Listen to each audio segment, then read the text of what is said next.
Morjesta käyttäjät! Tsekataan miten Calmightin perustoiminnot skulaa. Valitsin jengit klikkaamalla kansiosta. NHL, otetaan Teme ja Anaheim.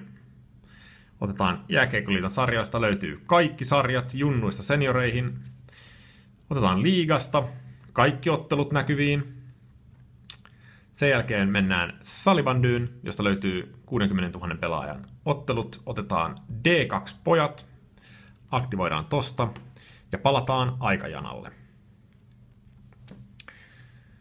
Aikajanalla näkyy nyt liigan kaikki ottelut, D2-pojat Salibandysta.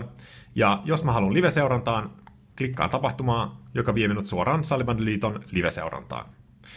Ärsyttääks mainokset? Mene asetuksiin. Mainokset pois käytöstä. Voit ostaa mainokset pois kuukaudeksi tai vuodeksi. Palataan aikajanalle. Live-tulokset liigasta, NRistä ilmestyvät aikajanalle.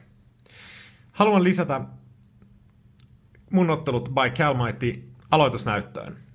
Pidän sormea ja painan Pin to Start. Näin ilmestyy Calmighty myös tähän.